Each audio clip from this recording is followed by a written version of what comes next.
played. He's currently 3-0. I'm just thinking back to the other matchup that they played back in the day. There was a second time they played, and that was exactly Alistar and Maokai were the key factors in winning that match. Steve was continuously teleporting behind enemy lines, and Mr. Rawlins was continuously throwing in Vander with that Kalista Fate's Call. Vander's Alistar was thrown in knock up, knock back. So much CC, aggressive potential. Now with Thresh, he could do similar things. Unicorns, they're taking a page out of Rockat's book, and they steal the Alistar Maokai immediately. So, big changes here for Roccat, the Elise, the Annie Thresh. Rek'Sai, are we going to see repetition? Why not? For Unicorns, it's worked for 2 games in a row. I'll wait to believe that when I see it. But for Roccat, the makings of a very heavy pick composition has come into play. Love the Thresh into the lines, put the box down, Death in his cocoon. There's a lot of tools to kill single targets. So Vardex, he already knows that he's going to play Sivir, so there's no point in hiding it. We might see it. Something else. Obviously, Annie Rek'Sai is not coming out. What am I saying? Alistar's already locked in. Sometimes, you know, in the heat of the moment, when you're in this spotlight right here, you say really dumb things. It's not dumb, Crepo. Well, I consider Annie when Alistar's locked in very, very dumb. So at least 1 pick remaining. Power of Evil with the counter pick in the mid lane. And with the setup they've built around him, that is likely either going to be Poke or Victor. So now Roccat have to decide, do we steal one of the Poke champions? Or will we in turn run Victor for an ultra offensive lineup if they do pair that with this Rumble?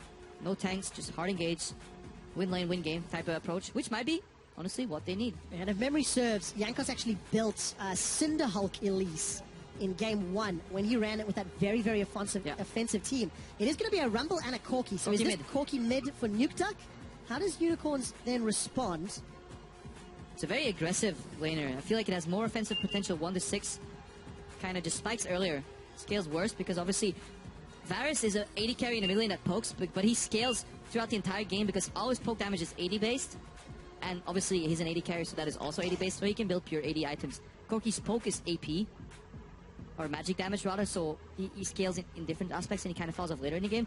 But if we're hitting for a mid-game power spike, this is a fantastic lineup from Roccat. They have a lot of secure objectives with Elise, so much damage to sustain on these neutral objectives. Kalista can secure Barons and Dragons, so Roccat can easily go for a very heavy Dragon / Baron approach and just whip to end the game at like 35 minutes with this composition.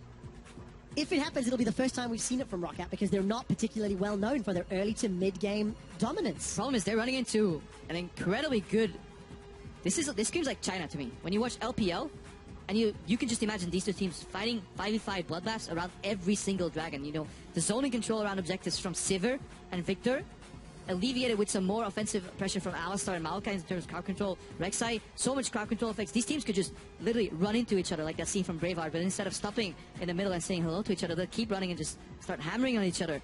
Could make for a very explosive third game in this best of 5 series. Well, 2 people are going to run towards each other and say hello in a moment. It is the coaches, Sheepy and Yamato Cannon. Sheepy has to be exceptionally proud of the growth the Unicorns have made in their 2 weeks off. Now they're on the red side for the first time this series. They have a team composition that could just trample over Roccat if they get ahead. Yeah. But that's the key. Can they get ahead early? Can they stop the Rumble, Corki, Kalista from getting themselves fed? I just want to see how Mr. Rawls and Vander play this Kalista Thresh lane. It's a very fun lane to play in. So many small interactions that you can use, so many outplays, 1 to 5 as well as just level 6 with Fate's Call in there, with the Lantern interactions. Again, these are the lineups on your screen, and yeah. If you think that Roccat will take the first win here, tweet at LOA Esports, #RockWin. Or if you think that Unicorns of Love will close this out 3-0 in Game 3, #UOL win. Love it when you talk hashtags to me, Crepo. I know you do, Trevor. This could be the 3rd series to go 3-0 in the LCS. It happened in North America, it happened in Europe. Moving into Rockat's jungle, he's now got the support the rest of UOL. Nuke Duck. So they're moving in. Off. Also important to note, no AP runes. So they could leash. They could leash the buff here for Horo, the red buff, then walk around and surprise Roccat on the golems. Could be a very interesting opening to this game. So you have to commit for that. Oh, he showed it. Is this a little bit of Gouda? Oh, they didn't see. I like it. They can leash the buff. They saw them going, so they know they're doing golems. Golems take approximately 10 to 12 seconds. Kalista does very quickly though, but they're swapping away, so they don't want to go for the fight where they interrupt and potentially steal a golem. Just saying, okay, Horo is going to double jungle. And the best thing is, Roccat has no idea that this is happening in their jungle. They just expected, when the Unicorns arrive in the top lane, they're just going to say, oh well, Sivir and Alistar, they did camp. If Hillsang really wants to sell it, he has to pulverize the ground right now. And just arrive to lane with just a little less mana. We'll see if he does. But for Unicorns of Love, oh my god, Nukeduck is in so much trouble. Horo, Chachi, they're level 2. The knock up into the root. Nukeduck's going to flash away. I didn't think they stacked that CC quite effectively. Wait. Does he even have Twisted Advance? Yes, he does. So yeah, very bad CC spacing then. That should have been a first blood right there, but good opening. Put in the aggression, but Nukeduck, he played forward very heavily, got level 2. And then flashed in Valkyries. 3 flashes for 1, as you point out of the screen. Valkyrie just came a little late on that gank. The first creep of the second wave is what mid laners use to get level 2. Power Evil didn't put enough pressure to deny Nukeduck off that. Valkyrie came out and he survived. Nukeduck was actually able to flash away and stay alive. Now, we must mention that Power of Evil and Nukeduck this series, you know, really the linchpins for their team, but Power of Evil is just stepping up so much. 43% of his entire team's damage. Obviously that Varus game previously is going to help a lot for that. But he was the man we were looking at to carry. So yeah, this is the Unicorn's traditional style where they have a lot of poke and just high damage on PoE. But in a new jacket, earlier spikes, you know, playing the map, taking more towers in the process. Usually they do nothing until 25 minutes and then they say like, okay, PoE, do you have 2 items, 3 items? Fine, let's start the game. This time, they ran out of towers almost at the 25-minute mark, so a different approach right here. And both Roccat and UOL are looking at towers in the respective top and bottom lanes. 4 members of UOL up top, sorry, make that 3. We see a similar situation down bottom. Power of Evil is now the man that's in trouble. Remember, he used that flash earlier and is forced to use heal to get away from Tower goes down box. early, wave gets bounced towards Steve. So they let the creeps die and bounce back, and if you don't know how that works, just watch this tower right here. They'll do exactly the same. They want the tower to kill as many minions as you can. However, Vardex looks to be picking up this farm. Doesn't really bounce the wave all that correctly, but just want to both base here and then redistribute the lane. So Fizichachi now is going to get the lane. Just getting the lane but not the tower gold. That is peculiar. Why? Maybe for pickaxe gold? Likely it was to get Vardex on that pickaxe money, just so he could get down to the bottom and push out Steve. We'll see how effectively Vardex can use the pickaxe this time around. Game 1 took a lot longer for Vardex to become relevant than Game 2 because he had to go pickaxe first. In 3 games in a row, Horo has been playing that Rek'Sai.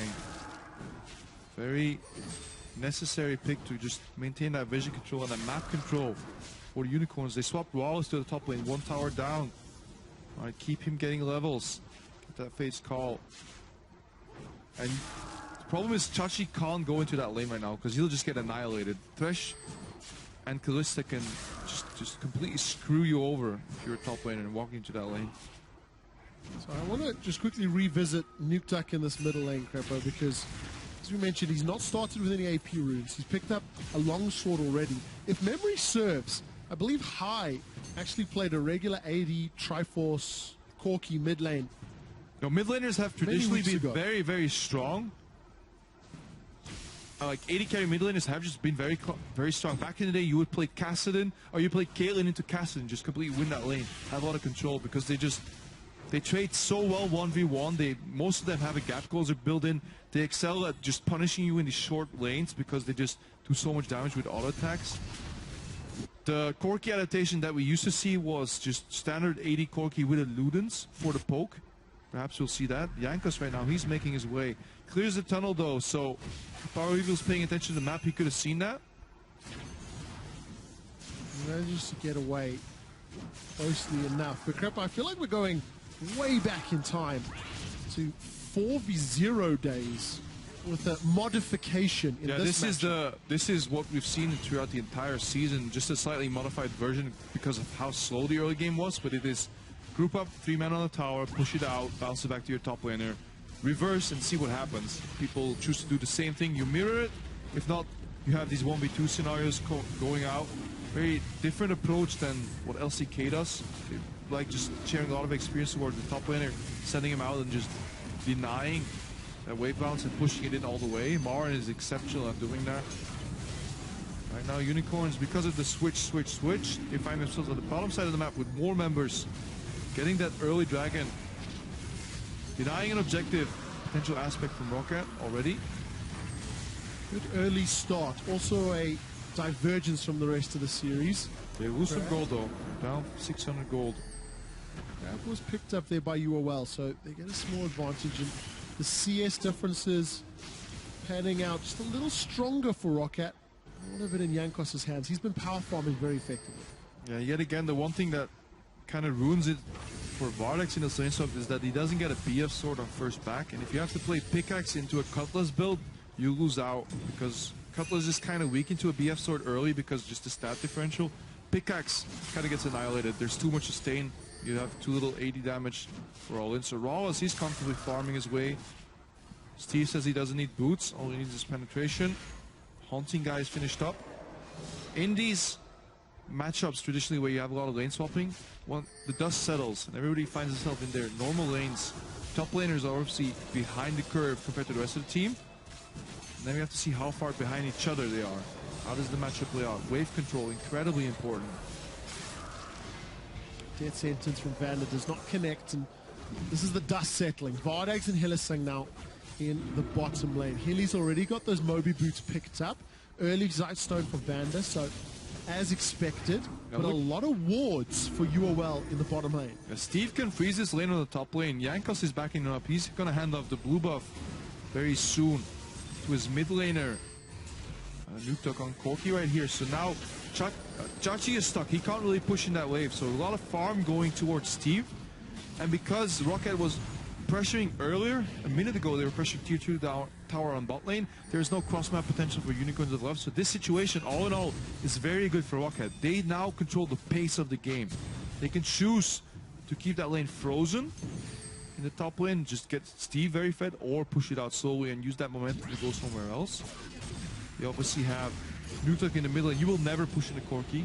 It'll take 3 or 4 people to chunk out the Corki because there's so much wave clear, especially with blue buff. The wave on the bot lane was all the way at the enemy tower, so there's no potential there. So really good map control in sync from Roccat Gaming. And a lead as we're approaching 10 minutes. All of those factors, Crepo, building up to now options for Roccat. And this team composition, they have to make plays. You know, Game 1, Jankos, little impact Elise early. Game 2, much better. And you'll need that for this team comp to spike and win mid. Oh, and in this situation, I really like the item choices from the supports, more so on Vander's side, because he built a straight-up Sightstone.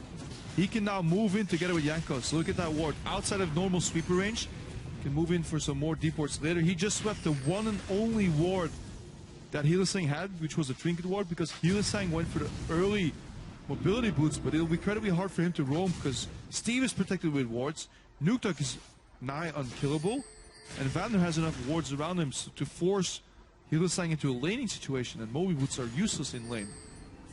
So, ward and control and vision control on the side of Roccat this game. Well, the reaction from the 2 previous games seems to be working for Roccat, at least for now. And this could have happened every game with Kalista. It took them until game 3 to leave Kalista open and not give away her counterpart Sivir for apparently no reason. And Roccat will not be on blue side for another 2 games. So the next game they reset sides. UOL go back to first if they pick. win. If they win, of course. But it's just very interesting to talk about those pick and ban trends in the decision making because Steve has pushed out a little bit too far outside of vision range. He's in trouble. Horror comes Flash is available. Shield is up.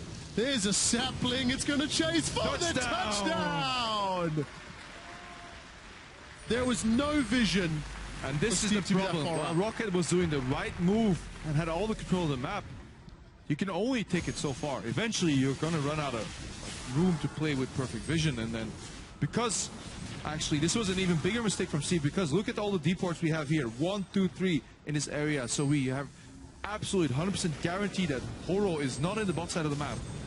By proxy, where will it be? The top side of the map. Who's there pushing up? It was Steve. Good hook on Power of Evil now. He is caught out. The Frost Bomb is going to connect. Chaos Storm comes out. A big one gets fired from Nukeduck as the Chaos Storm is going to push Vander away. Mr. Rolls is coming up with Fate's Call. Will he lob a Thresh UOL. We'll find out shortly. Roccat look to set themselves up a siege. Despite giving up first blood, they are proactive enough to get some damage on the tower. You have fun sieging into a Victor. Yeah. When he has some ability power. The only thing you can do is let him clear the wave and then transform into spider form with Elise.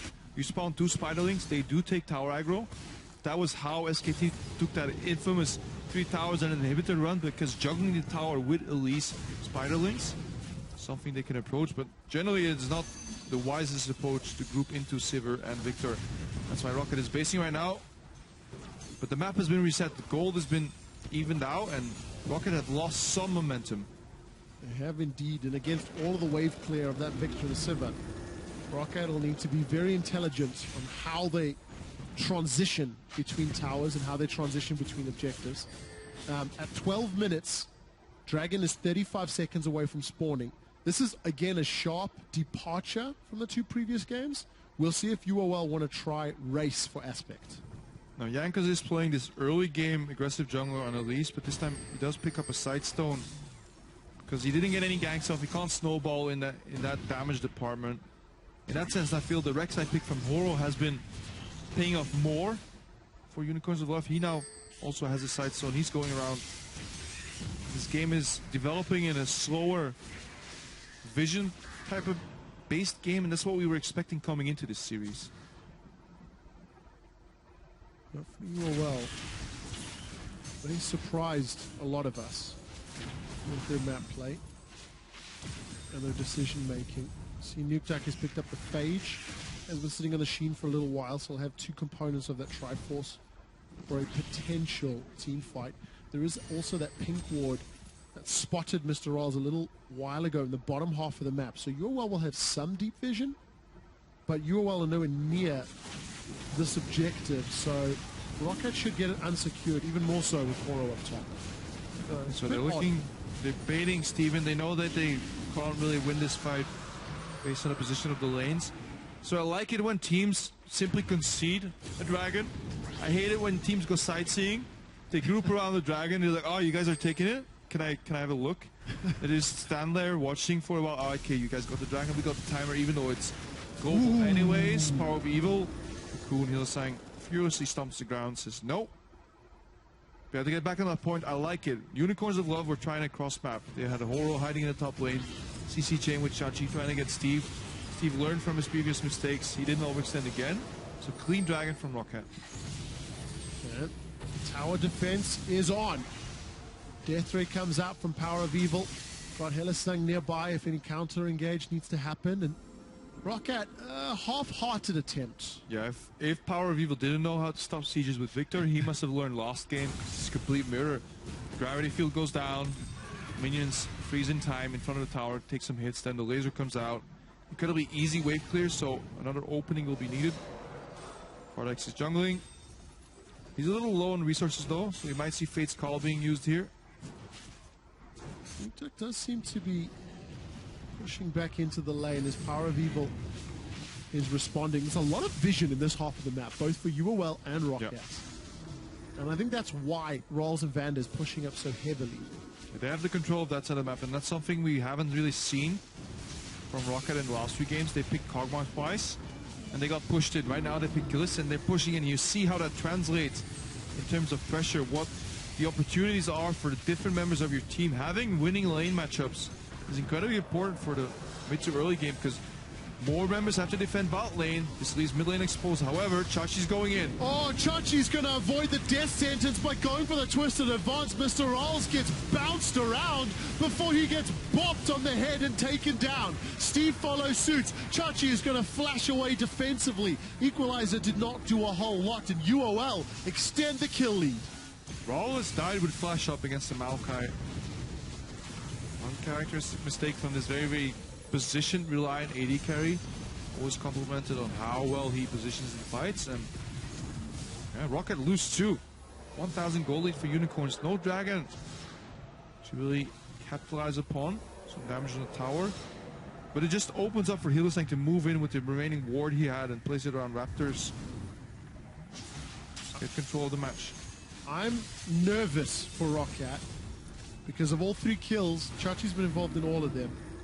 He's already starting to build up a CS advantage over Steve. And if this double AD carry comp can't deal with Maokai, it's going to be real hard. Twisted advance obviously makes you untargetable. Hook goes wide.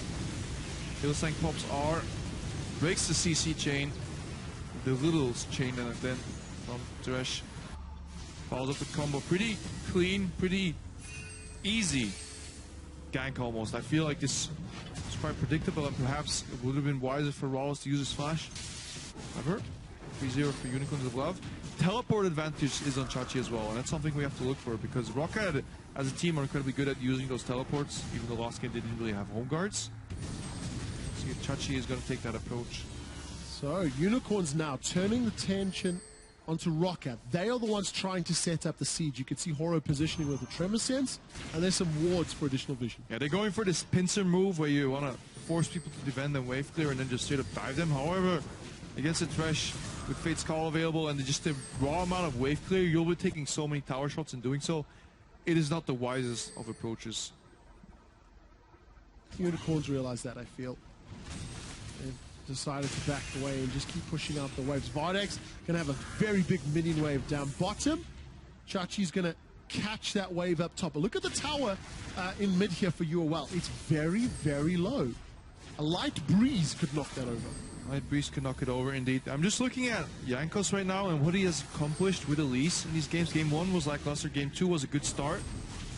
Game 3 is still 0-0-0. He's playing here with Sightstone. People always compliment Roccat. Hang on, Vardex. Well, double Vardex combo. bored, but it may not matter because Hillesang's stuck in behind the whole team. Chachi goes for a long-range twisted advance. Those Ren stacks are continuing to be built up. Kill. 1E, it will be a kill. Mr. Rolls finds it, and UOL initiates the fight. Yeah, screw that point. Very panicky engaged to keep the tower alive. Unicorns really don't want to lose this middle lane tower, but doesn't really matter whether it's on 10% HP or you lose it. It's gone anyways. It doesn't hold to a dive. Or you may have just write it off. Now, due to this play, Power Reveal's out of mana. Luckily, that wave disappears in time. There's a Chachi teleported. Teleported as well. that play. Went in, just... Poor read, you can't really get close to towers when Thresh is peeling for Kalista because every time he slaps the enemy, 12% disappears from that Kalista passive. Then you stack some Rens and then there's a reset coming up from Raw as... If there's anybody you want to kill on, it's the Blade of the Ruined King Kalista right now. Corki hit power spike on Triforce 2. Elise is still very useful even if she goes for a ward build. And then Rumble has the ultimate Rumble build finish too, so really big power spikes for Roccat here, so Unicorns, they may have to watch out a little bit. Hillesang and Vardex may find themselves a nuke duck.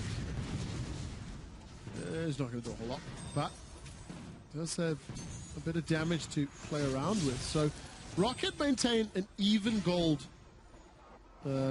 disparity, or they're even on gold as we're approaching 20 minutes. Despite being behind in kills, they're ahead in towers. They also got the previous dragon completely safely. So it looks like Roccat are maybe going to set up some vision for this next one. Usually when you see these type of compositions come out, you see a lot of fights around blue buffs, red buffs, and dragons, because you want to end the game early, so whoever is stronger at the time with their mid-game power, like power spike type of team, they just want to take the fight. So you see in LCK a lot, where we're just, or LPL rather, where randomly, 40 minutes in the game, happened today as well. I was watching a game and somebody would die at the enemy's base, 40 minutes in the game, and 5 people were killing him. I could understand 1 or 2 if you chase, but 5 guys were grouping on him. Or dragon fights, 5 against 5, so ridiculous type of things. You don't really see that very often in Europe.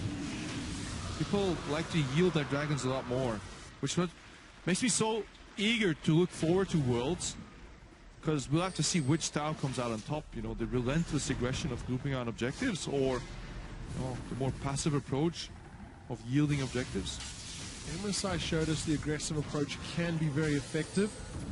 Roccat are trying to set up that fight on blue buff, as you mentioned. But this leaves mid lane exposed, because now Unicorns have to 4-man defend this buff. Do Roccat really care? All they want is hits on the tower, and that is exactly what Nukeduck is doing right now.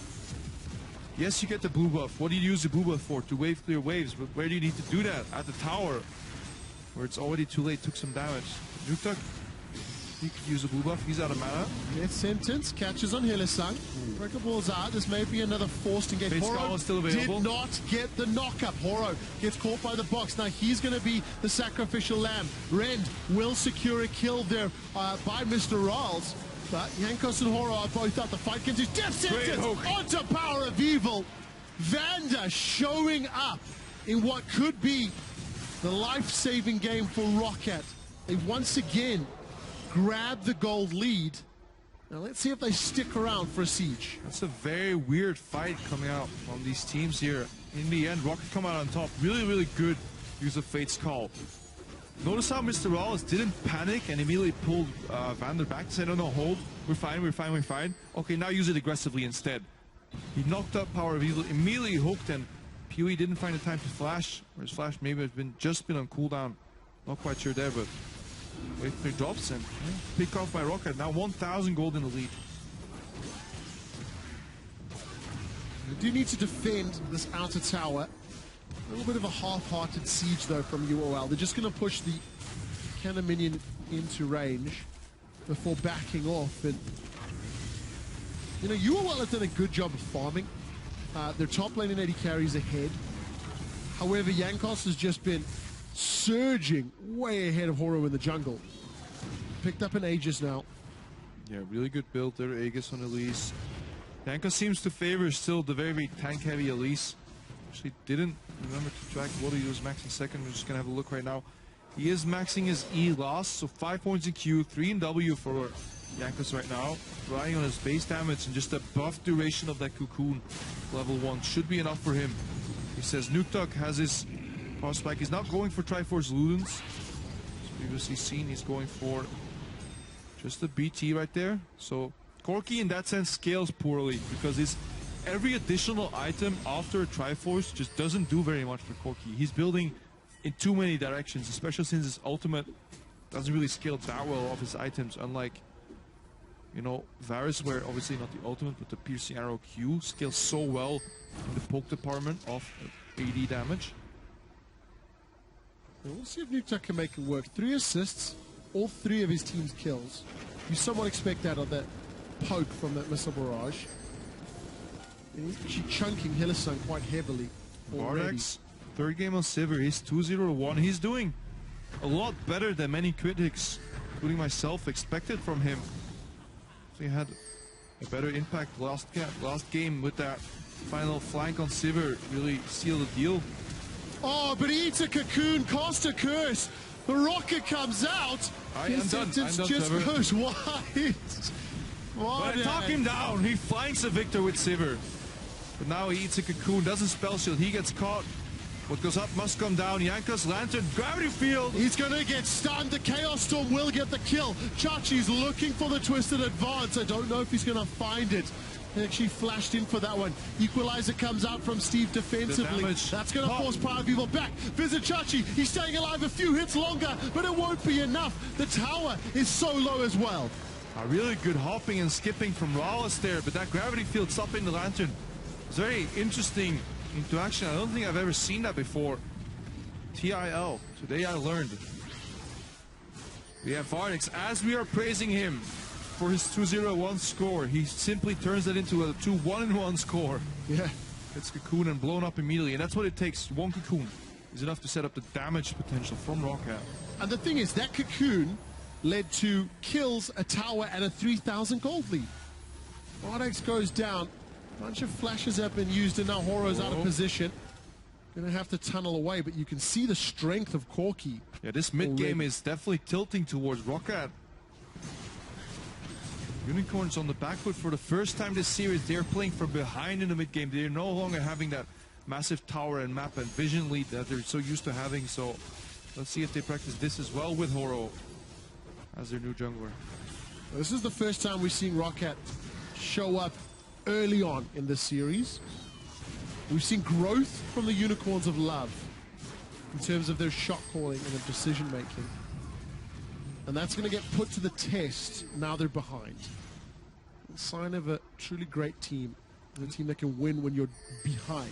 The thing I like though the most about this Kalista pick from Mr. Rawless is that you don't need immaculate vision control to start Barons and Dragons. You don't need to choke the opponent out because you have that Rend execute.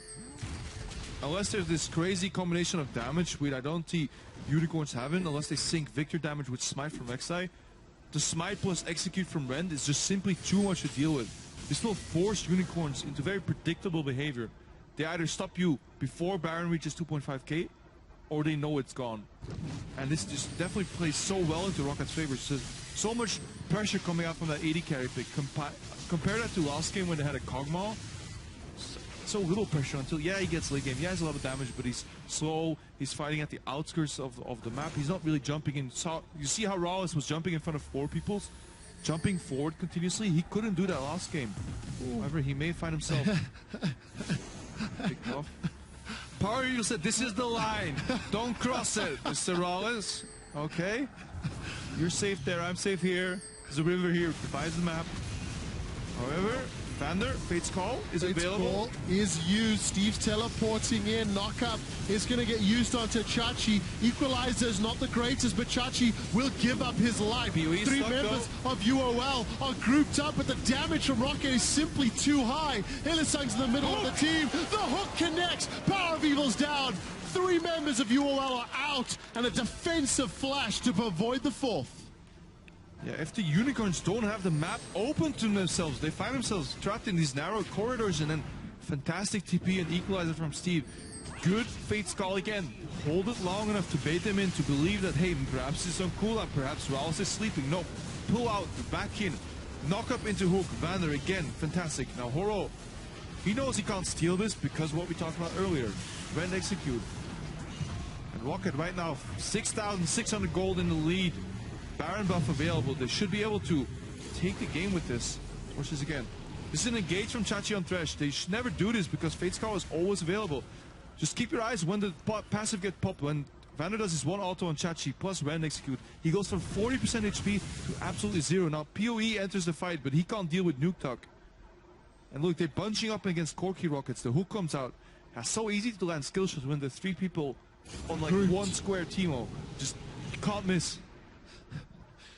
Well, props to Vander throwing it at that square. And Roccat with an exceptional lead. And this is what the analyst desk has been talking about too. We want to see more proactivity from Roccat in the draft. They did it this time, and it's working. You have playmakers like Vander. You have Engage coming out of the Kalista too. When Vander plays with a Kalista as an AD carry, he plays so much more forward, and he does exactly what he needs to do. He has that extended ability. He basically has a free flash. That means you can use your flash offensively, and you can always get Fates called out, and then still go in offensively again. Baron empowered minions, 2 AD carries, and enough damage to destroy Fort Knox. Roccat are now setting up a siege in multiple lanes. Despite not having teleport, doesn't matter. Steve should be able to secure this tower uncontested, while the rest of Roccat keep UOL busy in the middle lane. Yeah, and while that wave clear that we talked about last game, how Victor can swipe away these lanes with Gravity Field and then the laser, doesn't really work because the Baron buffed minions are here. On the hunt is Pop. Teleport home guards from Chachi. The box is down. There's a 2-man knockup, but the damage threat is not being focused. Nuke Duck is over on the side. Horo's been left for dead. Here comes Steve, the equalizer. Not in the best position. They've traded a jungler for a top laner, but they get themselves some cow as well. Hylissang's down as Chachi's forced to flash defensively. The Roccat doesn't connect. 2 for 1. Yeah, I just really like the way Vander's playing these fights. He's continuously staying forward in his positioning, and UOL making the mistake of engaging him constantly. Again, Fate's Call is still available, so he didn't even need it. Halfway through the engage, they realized, yeah, this is Thresh. He's gonna get pulled back. Okay, let's not do this. Then he fakes the hook on Alistar and switches it to Horo, who then gets pulled in. Alistar was unbreakable. See that again now. Right now, we see Steve pushing with no teleport in the bottom. So good reaction. Home guard's TP is out, but TP to the wrong ward. Look on your minimap. That ward that's south of that location could have been a flank from Chachi. Instead, he's coming to the front door on an Elise and Thresh when Rawls is kiting. Wrong approach. Hylissang comes out. The hook goes on Horo. He still has Fate's Call available. Yeah, just complete mismatch in terms of flanking, you know, Roccat has done this better. Chachi should have teleported to the ward that's right next to the mid lane. It's still on your map right now. You can see it where Thresh is hovering around. That could have been a flank from behind. Knock them back into your team. Get to the carries. Instead, they went for Vander on Thresh for the 3rd time in a row and just didn't work out. Well, Steve and Chachi have had interesting teleports. Steve previously towards the Baron, Chachi this time towards the mid lane. But Unicorns, they're just falling further and further behind. The gold lead is growing, the tower difference is growing, and they now have to deal with super minions. They're running out of bullets. They had some combat mechanics, but they're falling further behind. Every shot they take and they miss, Roccat will fire back. Say thank you very much. 8,000 gold in the lead right now, and I want to see what it does for this series. It's obviously fantastic. Yes. I know the fans are cheering here for Unicorns of Love, but I want to see more League of Legends. I agree, and this is the Roccat that people were expecting. Because for Roccat, there are very few teams that have had so much expectation and so much respect from every other team in the league. But they seem to just fall over at the big hurdles. Now, this is the biggest hurdle they have to overcome. Down 0-2 in a series. Roccat need a reverse sweep to make semifinals, to go to Stockholm. And this is a very convincing way to start a potential comeback. The triple carry composition here on Roccat. Tank Elise coming out, just building that CDR a little bit for more cocoons. That mid lane Corki somehow working out. Waiting for the cocoon. Trevor? I'm not sure everybody is though. But we'll see. Yankos and Horo. Champion pool's not been pressured, not been tested. They might though, as the series progresses. Adaptation game 3. I can see what Roccat did. Perhaps they ran this composition endlessly in scrims. They said, okay, we stomped. Unlucky. Game 1, you know. Stage fright, you know, jitters. Whatever. Run it again game 2 with a mild adaptation. Then they realized, though, it's not working. It's not working. Try and fix it. They fixed it. Let's see if Unicorns react differently. We're also swapping sides again next match, so it will be very, very interesting draft. Oh, yes. Unicorns, they've been banning the same thing every single game right now. They might start realizing that eliminating Engage from Vander might be the right approach and just deny him the Janna pick. Or allow him the Janna pick rather and deny him the Engage. Deny the Engage abilities. Yeah. Unicorns have a little bit of hope to pull this game back because they do have some wave clear. They're just waiting for a pick right now, but Rockat's playing smarter. And Roccat have only won half of the games where they've had a lead at 20 minutes. That's not a great... To be fair, Roccat hasn't won that many games. Okay. I mean, statistically, you're not going to win that. Like, your win-loss in both ahead and behind is going to be bad if you just don't win that many games. And Roccat do give us some very long games. That they do, indeed. Let's find out if this gold lead and tower lead will convert to a quicker victory. Yeah. Why I like this Kalista so much, apologies for interrupting, I'm just very excited about this pick, is that it plays out your game plan very easily. If you look at it, so like, what are we good at? Taking Barons. We are now 1 Baron away, or 1 minute away from Baron. What should we not do? Siege. No, just wait. Take that Baron. Take it slow. You know, you're a couple thousand gold in the lead. Just push in the Unicorns. Deny that pick off. You have your pick of the litter. You can even go for Dragon first, then Baron. Baron first, then Dragon. Trade either, then Aspect suddenly on the board. So much potential in these playoffs for Roccat. And they seem to be trending towards the Dragon first. If you look at the vision, if you look at the map, and the way the waves are pushing, Roccat are grouping themselves towards Dragon number 4. Yeah, they could peel towards Baron. The Unicorns haven't even seen the river in the last 10 minutes, it feels like. Right now, Chachi and Hillesang are peeking in. Said, okay, we have some wards, but they'll quickly be swept. They don't even remember what the Dragon Pit looks like. Jankos just simply saw that, and Roccat comfortably spreading out around the map right now. Another advantage for Roccat. Nukeduck also secures a Scuttle Crab up top, so Baron vision, solos on the Dragon here from Jankos. 2-2 and 6. It took a long time for Jankos to get involved, but now that he has, it's been great. It's 8 out of 10 kills that he is involved, so the kill participation doing well. And you can see it was after the laning phase ended. 9 out of 10 kills for Nuke 9 out of 10 kills for Mr. Rolls. And that's fine. 9 out of 10 kills for Vander too, and that is what their composition is built around. Mid-game power spike, challenging objectives. They are now 4 dragons to 1. They have been 1 Baron up already. They've taken 1 inhibitor down. That's spawned in the process too. They, as we said before, they don't need perfect vision. They don't care that you're watching when you take the Baron because there's no 50-50 smite. Yeah. It's like a 90-10.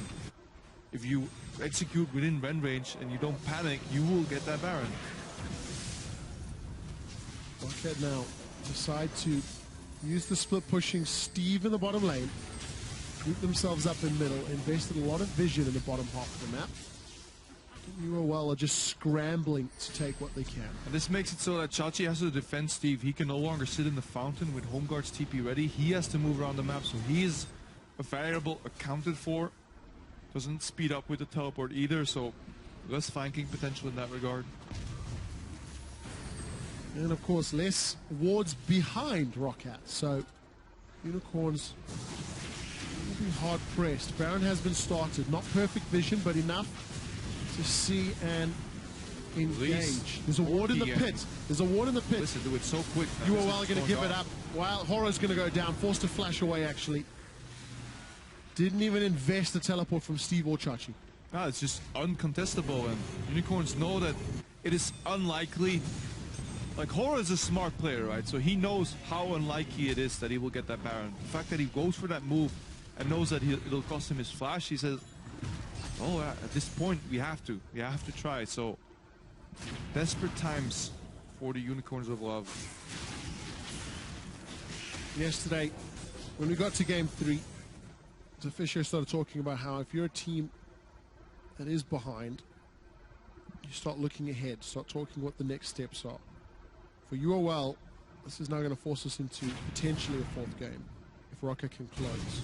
It is still too early for them to start talking about picks and bans, because sometimes in a series when you're behind, you're like, okay, game 1 we screwed up. We just got outplayed. Okay, look at next game, and you stop playing this game. However, with Maoka, Alistar, you know, some raw damage on Victor, speed up from Sivir, you can still, you know, wait until Roccat kind of zones off, you know, snoozes a little bit, but so far they've been playing it correctly with just the right amount of respect. One could argue a little bit too much at the same time, but pick on Chachi here. Well, goes in. He knows Kalista can always pull him back. Another hook coming out in about 2 seconds. Engaging on Chachi. That was the box used. Well, nothing really gained, but Roccat. Vander was a little hesitant because it was out of Fate's call range. That's why he obviously didn't want to commit, because they don't have the perfect vision of the follow-up, and Fish can get blown up immediately. Now they're sieging though. And Rawless doesn't really care. Laser damage is nothing to him. Hook's coming out. Faked on Power of Evil, but goes on Chachi. Tower's going to drop here. Those cannons just hammering away.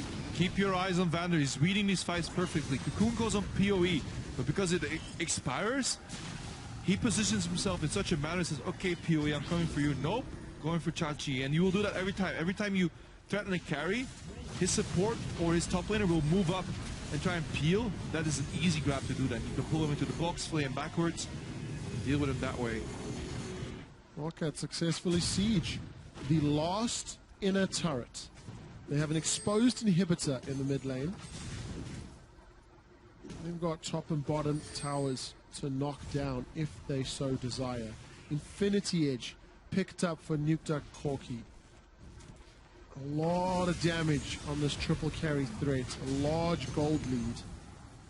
And Baron will be wearing off relatively soon, but it's been a success for Roccat once again. Right now they can wait though, because they took the Baron right a minute after they took the Dragon, give or take 130. So now their objectives are nicely spaced out. Their aspect will come out online about 130. They can use that to take down a middle tier inhibitor if they don't do right now. So then they can use aspect to open the map a little more. Eventually take a 3rd Baron and close out the game. That is if Unicorns of Love don't make a panic engage right here and pop Sivir ulti. Well, Good. death sentence on Hillesang, gets a knockup onto Nukeduck. Nukeduck's flashed away, but he gets followed. Chachi follows him over the wall. How important will that be? Power of Evil has gone down and Vardags is retreating. Look at Mr. Rolls. He's dealing so much damage with the red. The Fate's Call throws Vander into the fight, but it's Steve that gets a double kill. They may not even need aspects. Vardags and Chachi against 4 members of Roccat as the minions are pouring in. Walking forward right now, 2 members remain. 1 top lane and 180 carry. This tower's melting. He's dragging away the creeps. Very If you want this smart. tower, you'll backdoor, but obviously Spiderlings can help you. Chachi saying, don't fight me, I'm just farming. Gonna Good hold delay. on the game 10 for a little seconds bit. on Healy. It's gonna be enough to keep UOL alive for a few seconds. That's actually a very creative hold. I don't think I've seen that very often. Props to Chachi for finding that out. However, what that does is, even though he got about 100 gold from those creeps, he's still down 12,000 in this matchup. Baron is coming in about 2 minutes. Dragon is live in 20 seconds. But will UOL be able to sneak this? Void Rush is coming out from Horror. Chachi's nearby. Vardags is nearby, although they may be in trouble. Chachi's going to get run down. Oh, very nice smart. dodge. Twisted advance to a minion. Dodges the cocoon. But look at the positioning. Dragon's up in 3. Ooh, this could get risky, Crepo.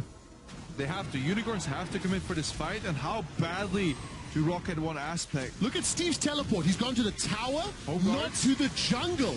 Home Guards is on. Death Sentence connects on Hillesang. Dragon's down to 3,000. UOL should secure it. Hillesang gets a knockup. That's Dragon 2. Equalizes a little late. Chachi's on the front line. He does not want to be on the front line. Forced to run away. This guy has already used Flash and now Roccat. They're looking for more. Supers are going down middle. There goes the Fate's Call. Rolls is holding a Thresh and Vander's throwing himself forward. Chachi stays alive. Nobody has died yet. UOL stall aspect. Miscommunication on UL. When that equalizer went down, it was reminiscent of that little line that Power of Evil drew earlier in the river. Half of the team from Unicorns went forward, half of them went backward. If they were on the same page, this fight could have looked differently. However, they still managed to get out there alive. They stalled aspect, but they have another challenge of the same magnitude in about 1 minute 30 seconds. Because this third battle of the game could prove final. Only 1 Nexus tower remains. Roccat Still wants some that battle. fight left though in the Unicorns. Not giving up, that's for sure. For obvious reason. If they can turn this game around in the 40th minute, they qualify for a rematch with Fnatic. A rematch of the spring finals. And 1 step closer to qualifying for Worlds. Remember, UOL, they've got 70 championship points. So if they've placed higher than H2K these playoffs, UOL and Fnatic win, UOL then could qualify for the World Championships through championship points. And if you are UOL management or players or coach, that is probably what you're looking for, because facing up against Fnatic might prove tough. And the hunt used from Vardags, that's important because Baron's 30 seconds away. Keeps Hillesang alive. And again, we don't need perfect warding. Jankos can deep ward here. They can spot what Unicorns is doing. Unicorns will need a panic fight. However, teleport advantage is available on Chachi. But there are no wards, so no flank opportunity with home guards. He'll come from the front door. If Roccat is expecting the engage, traditionally, they have won so far. And Roccat have got a big margin of error room with that 13,000 gold lead. Look at Rolls' build. It is max. Mercurial Scimitar, plus all your standard Killista items, Hurricane, BT. I think Killista is one of the worst carries to replace your brutes with another item in, because your hop distance is dependent on the rank of your brutes. If I recall correctly. Oro sees the little dots on his sonar. He says, nope, they're all in here. I think they're doing Baron. Confirmed they're doing Baron. Baron's going down quickly. Look at the rain. Almost so quickly that Ren is hard to proc. Look at the rain. Stolen! Unicorns have stolen it! Hillesang's in the middle of the team with Horo for backup. Boomerang Blade flies across Roccat and a defensive flash is there. But look at Nukeduck. He's looking for more. This is going to be the second kill. Potentially. Vardags is in a little bit of trouble. Spell shield on the death sentence, but the equalizer's burning. A flash over from Rawls. He's going to steal the red buff as well. 2 for Baron. Oh, this might be game over. Imagine if Horo came out of it alive. This was literally Roccat killing themselves because they're killing the Baron so quickly that there were enough spears to be stacked for Kalista Ren to do damage. Stacking spear takes time because they do it so quickly. He only had about like 400, 500, 600 Ren execute damage. Combine the laser with the smite that we talked about earlier to secure the Baron. But they need to hold though. 15 seconds for Healy. 35 for Vardags, and that's an important one. Crepo, 50% of the wins while ahead at 20. That's all Rockat's got. And they've just lost a Baron. And Dragon's up in what, 3 minutes? You're hitting, yeah, 3 minutes roughly, give or take, but you're hitting the point of the game where additional gold on certain members just isn't worth it anymore. People are hitting 6 handicaps. Kalista can't even farm efficiently anymore. Yes, those CS numbers go up and it's nice and pretty and all after the game, but it doesn't do anything for you except elixirs. Watch again. Look out how many auto attacks Rawls is getting off on this Baron before it reaches lethal range. Keep your eyes on PoE. Horo's going in. Smite combined with the laser, and then Horo, he's trying to get out. Horo should have just flashed. He's being greedy right now. He has flash available, but he wants to wait for his tunnel while Hillesang is peeling. Eventually he ends up flashing over, but he baits Vardags into defending him. So luckily for him, that doesn't cost Unicorns a lot of the game, but good synergy and fantastic timing on that steal. Banner of Command picked up for Hillesang as well as Baron. Unicorns going for the late game. 45 minutes in. One more shot, one more opportunity to see if they can go to the semifinals. How are their knees feeling? I wouldn't know. Yeah, later in the game, mixed damage output from Unicorn, so no longer a one-dimensional composition. Well, once she gets hooked, he is pretty tanky, but there's a lot of damage on Roccat. Also, look, the outer turret in that mid lane still standing. UOL find themselves in the position that Roccat were previously, playing on their half of the map for, God, the majority of this game. 40 seconds away from next Dragon, so UOL, they don't really care. Like, they don't need extensive ward vision in the areas to figure out what's going on because they have sonar available from Horo when he's underground. His flash is still down though. Chachi's flash is up, so flash versus advance is what I want you guys to keep your eyes on at home. Also, watch Power of Evil. He has had some fantastic aggressive flashes throughout the series to enter these teamfights, and Roccat is playing with only one tank, and Jankos, yeah, he can get bypassed really easily, so these damage deals from Roccat can fall on a whim. So Vander's a little low. UOL have taken the Vander bait a few times. Let's see if they make that same mistake. Dragon, it is up, and UOL have positioning. However, Nexus is open. Remember,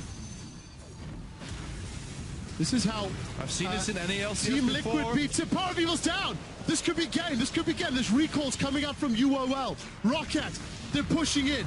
They do have to fight against supers. Remember that. I'm lying to you entirely. They have supers to fight with. That's what I wanted to say. Roccat now, 5 members up. They're on the Nexus turret. Horo's coming in from behind. The super minions are pouring through. Vardags is stepping on an equalizer. The minions are being pulled away from the Nexus turret. Roccat, they're looking for the Nexus. They're grouped up. More knockups are coming in. Vardags, he's down. Double kill for Steve. All of you are dead. They've been aced. Roccat keep their semi-final hopes alive.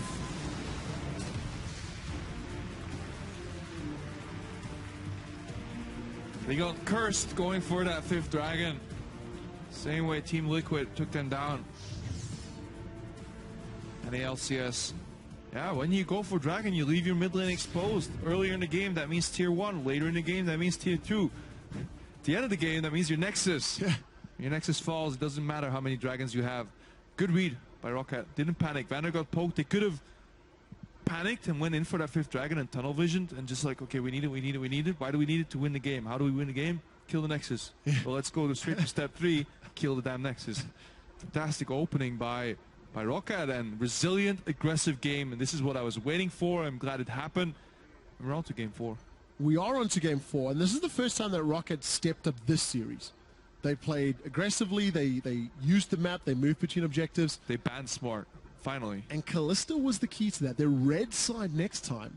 Now it's actually up onto UOL, and they have to react. They have to change to what Roccat have just done. Has Vardex not learned to play, but has Vardex gotten comfortable picking Kalista early? Because in a previous matchup, that's exactly what won Roccat the game. It was Vander on Alistar, which is even better than Thresh with Kalista, and Rawls on Kalista.